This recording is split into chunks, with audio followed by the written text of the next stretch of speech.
Hi everybody, I'm Kevin Eck. I am the face behind TV Spy, and this is our new video venture. It's called TV Spy This Week. Yes, yes. And we're planning on giving you a recap of what the stories we've done on TV Spy, and we're also planning on giving you a little bit more perspective, talking to some reporters and anchors around the country about what they do and how they do it, and hopefully giving you guys an eye into making your jobs and your lives a little better. We're going deep. We are. We're going deep. This is like deep web here. Deep web, yeah. And I'm joined by the lovely Stephanie, who's our perspective giver.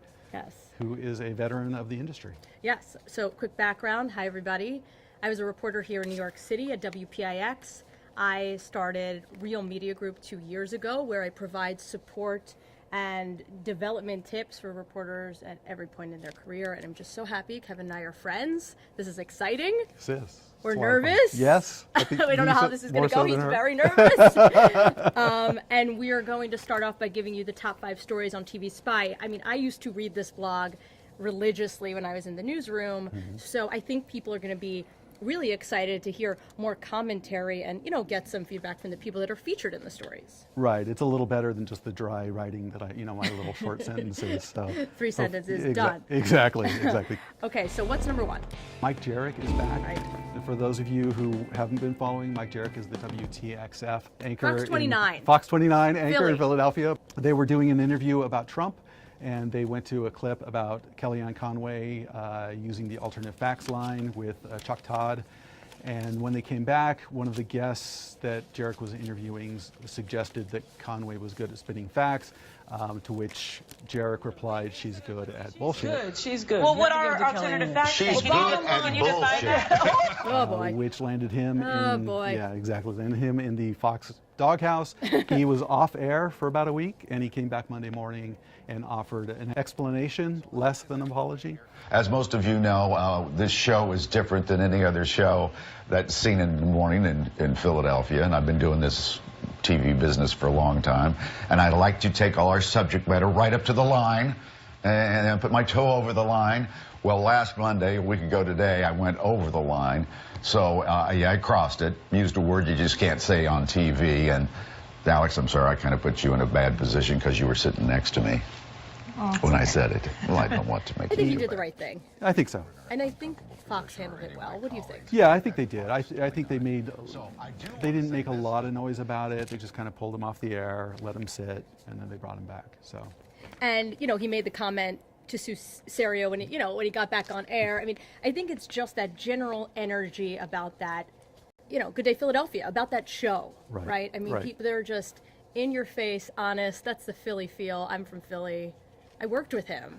I worked with him locally. I worked with him when he was at Fox and Friends. Yeah, I wasn't going to do the story because I thought it was just Jerick being Jerick, but it kind of blew up a little bit, so I figured I'd do something on it. Yeah, like you say, that before he got out of the apology, he asked Sue Serio to do something inappropriate, like flash everybody, kind of get him off the hook, which kind of just they just kind of kept that train rolling. So. I think it was the right move. As we know, President Trump's executive order says the White House will begin publicizing a weekly list of these municipalities and pledges to withdraw federal grant money from them. What I'm wondering is how soon we can expect to see this list, and how soon should cities like Providence expect to see their federal funding cut? So the next story is WPRI in Providence got some I think nice the local national exposure when their reporter Kim Kalonian. I like this story. Yeah, I do too. It's great.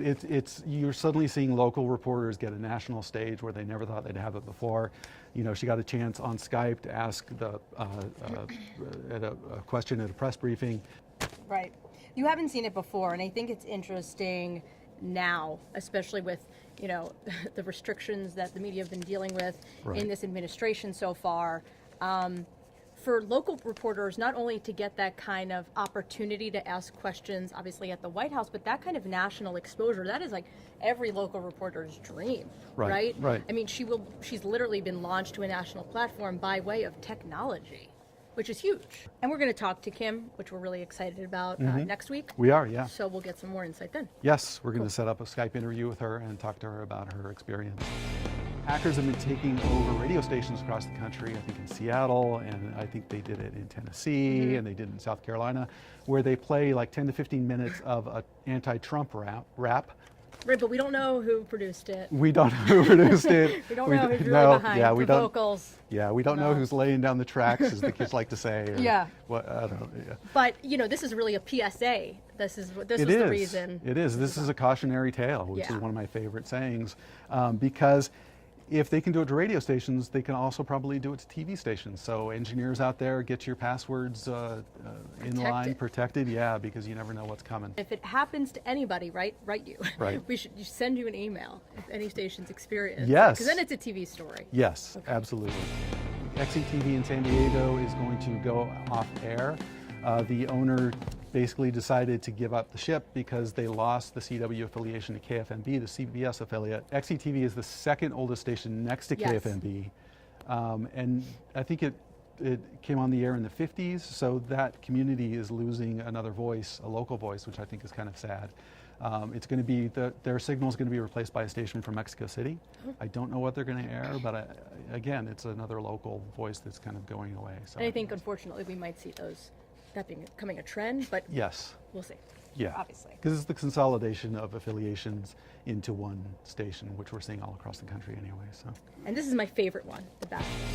KETV in Little Rock was airing The Bachelor last week, which is a very, very popular show. I'm hearing. It's too much. It's just too Well, much. everybody has to be there for the right reasons. Yes, I So, get- one of the contestants was telling the Bachelor guy, don't know his name. I mean, neither do I this time around. It's just the if Bachelor you know guy. it, put it in the comments so we don't like total idiots. I have it written down, but The we don't guy have with time the for that. rose. Yes, the guy with the Probably rose. sexy. Yeah. He's very sexy. Beyond. It's dreamy. Yeah. So she was telling him a story about walking in on her ex-boyfriend having sex with another Right. woman, and across the country that aired in Little Rock. They cut. Prime time, Yep, racy. in Little Rock, they cut to a commercial. It just so happened that the length of the commercial coincided with the length of her story. So when they came back, it was basically and so that happened. So people in Little Rock were trying to figure out what happened. Some people were claiming censorship. The Washington Post wrote about it. The station told the Post that it was just a master control mistake and that it wasn't anything that they meant to do. It just happened. So But you're suspect of that. Or there have been other examples of it happening. Let's just put it that way. there have, and it seems to me, because I'm cynical, it seems a little suspect that somebody would cut away from something controversial. There was a station in New Orleans and a station in Oklahoma City. These two stations were airing a Cosmos episode, and they were talking about evolution. Those two stations went to break during the evolution story, which also led to viewers complaining, talking about censorship. So it's a very, if it's a mistake, it's a mistake, but it's a very convenient mistake to go away for that amount of time. And that is our top 5 stories from TV Spy. Love that segment. Like this segment even more. This is what we're going to call movers. People like TV Spy to figure out where their friends are going, where their old coworkers are going, right? Yeah, I mean, absolutely. love it. Yep. So we're going to feature a few. Some movers I know personally, which I'm really excited about. And who do you know? I know Katie Beck. Katie Beck was featured on your blog last Yes. week. It was a couple weeks ago, probably okay. about a month ago. And Katie and I worked together in Gainesville, Florida, in our first job.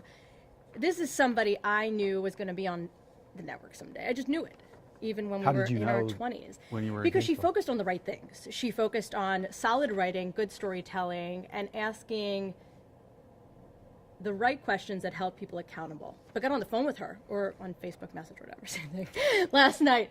And, she's training in LA, and she's been covering some protests out there, and I'm just really happy for her. I'm genuinely, I'm happy for her. Well, it's a big deal for a local reporter to get a network job. It just reminds me a little of Katie Tur, who I knew from just, like the New York reporting days, and she's just blown up. And, for the same thing for her, I always thought she focused on the right things. Kelly Kennedy? Kelly Kennedy. I like this story because I worked with her personally.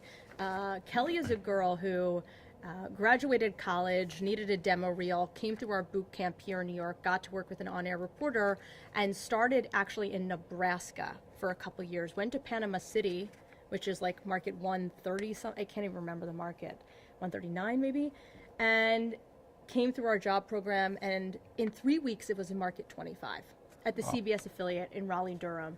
And I think the important thing or the message, at least from what I gathered from Kelly, is that she really focused on getting good feedback. She focused on her craft and kind of keeping her eye on the prize, right? And I think if you can just stay focused on those things, it will happen faster, especially if you're listening to direction from the executives.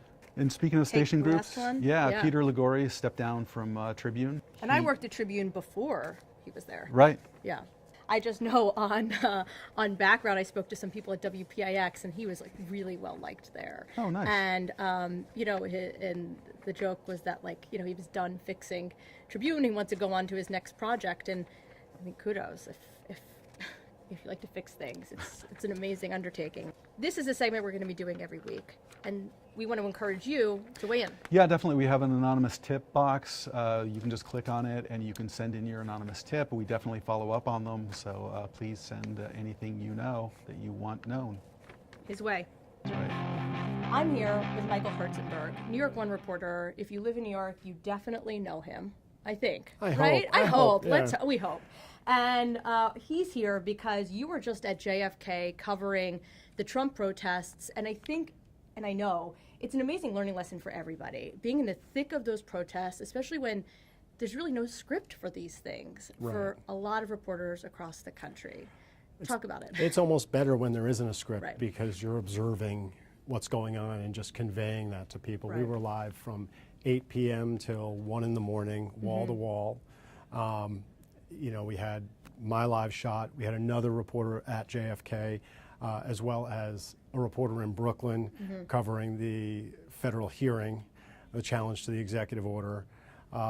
And I grabbed a DeGero, live truck in a box, of course, Right. and with a photographer, and we went into the middle of the protest to get a feel for how it was going and talk to the protesters why they were there.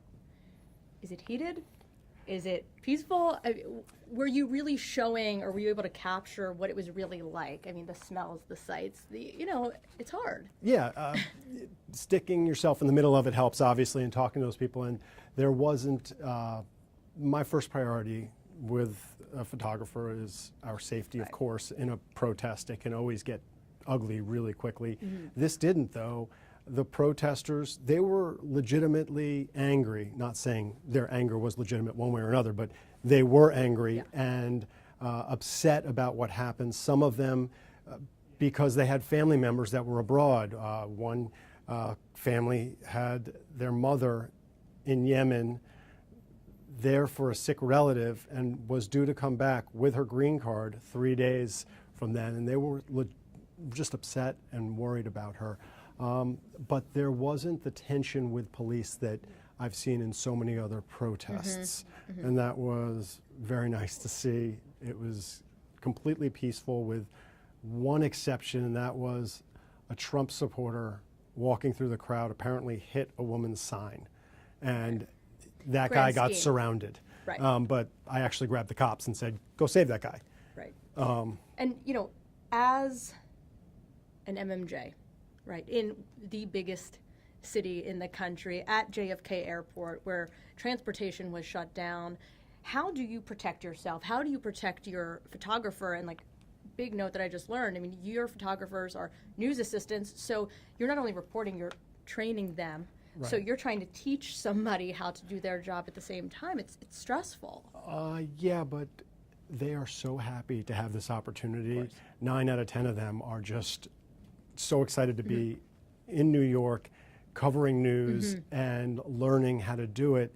They have such great attitudes. So my priority really is to help them and keep us safe. And the way I do that is just try and read the crowd and not go somewhere where we shouldn't. And it wasn't a big deal this time, but just guiding them around from behind, grabbing their shoulder, moving them into position. And then when I saw the line of police, walk them over to the line of police and show that, and that there really isn't that confrontation. There was a little bit of pushing at one point when cops had to clear the street, but there wasn't any pushback from protesters. And if there had been, that's when I would have grabbed my news assistant and moved away, because that's when the cops would push back and it would just escalate. what are the takeaways for people that are watching this, that are reporting across the country as an MMJ where, you're doing more with less in this business now? How do you provide full range of coverage with what you got?